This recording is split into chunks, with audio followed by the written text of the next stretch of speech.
Assalamualaikum warahmatullahi wabarakatuh. Perkenalkan, saya Heni Maria Astuti dari SD Negeri Ngawon 1 Kecamatan Parengan, Kabupaten Tuban.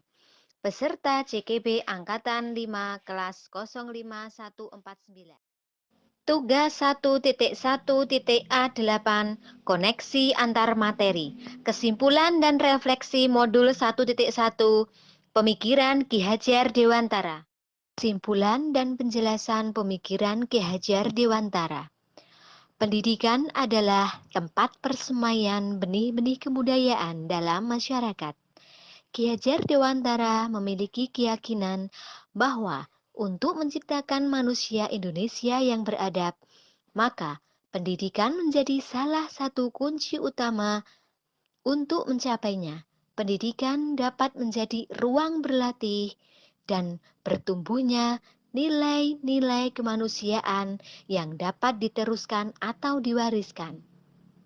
Ki Hajar Dewantara menjelaskan bahwa tujuan pendidikan yaitu menuntun segala kodrat yang ada pada anak-anak agar mereka dapat mencapai keselamatan dan kebahagiaan yang setinggi-tingginya, baik sebagai manusia maupun sebagai anggota masyarakat. Pendidik hanya dapat menuntun tumbuh atau hidupnya kekuatan kodrat yang ada pada anak-anak, agar dapat memperbaiki lakunya dalam hidup dan tumbuhnya kekuatan kodrat anak. Terdapat 3 pertanyaan dalam refleksi pemikiran Ki Hajar Dewantara. Pertanyaan yang pertama, apa yang Anda percaya tentang murid dan pembelajaran di kelas sebelum Anda mempelajari modul 1.1? Terdapat beberapa hal yang saya percaya tentang murid dan pembelajaran di kelas sebelum saya mempelajari modul 1.1. Di antaranya, yang pertama, fokus pada ketercapaian KKM. Saya hanya fokus bagaimana seluruh murid di kelas mencapai nilai minimal yang telah ditentukan atau mencapai KKM pada saat penilaian harian maupun ujian akhir semester, tanpa memperhatikan proses belajar setiap murid yang berbeda-beda. Pemberian tugas belajar. Tugas yang saya berikan kepada murid belum memperhatikan potensi, bakat, dan minat masing-masing anak. Saya menyeragamkan dalam penyelesaian tugasnya.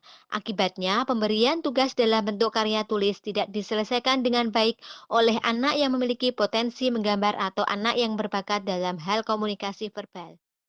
Kemudian, gaya belajar anak. Sebelum mempelajari modul ini, saya berasumsi bahwa murid di kelas saya memiliki gaya belajar yang sama.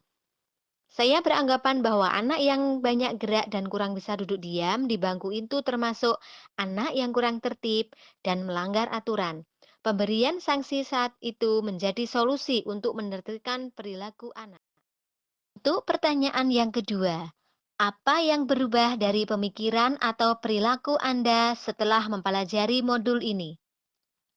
Setelah saya mempelajari modul 1.1 ini, terdapat berbagai pemikiran-pemikiran Ki Hajar Dewantara yang telah saya terapkan dalam pembelajaran di kelas.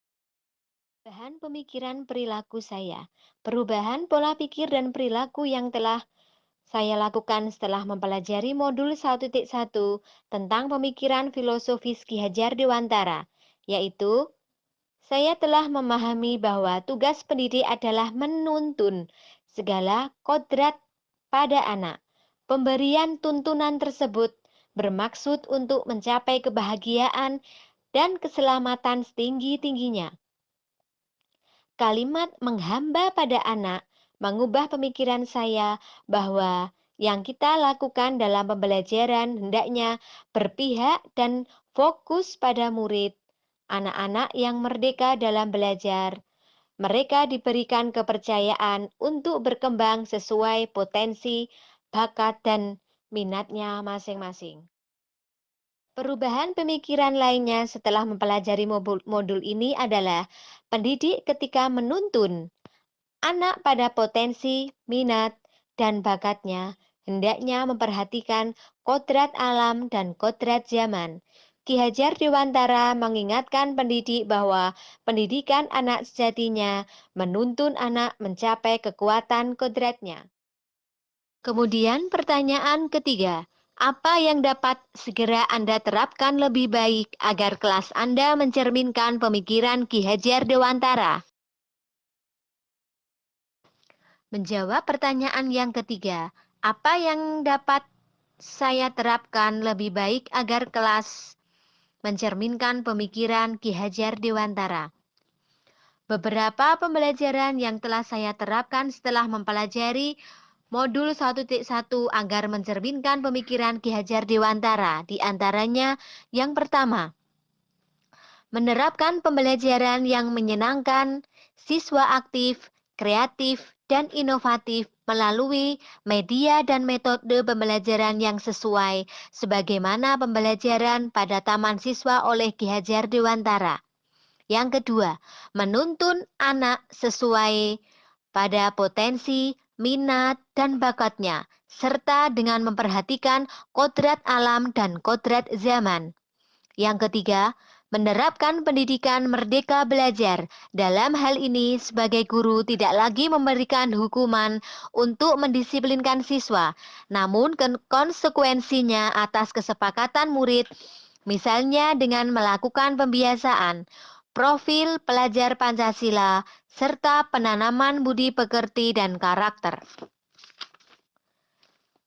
Kemudian yang keempat, sebagai guru menerapkan pembelajaran yang menghamba pada murid serta berpedoman pada ing ngarsa sung tulodo, ing madya mangun karso, dan tutwuri handayani. Demikian dan terima kasih. Salam dan bahagia.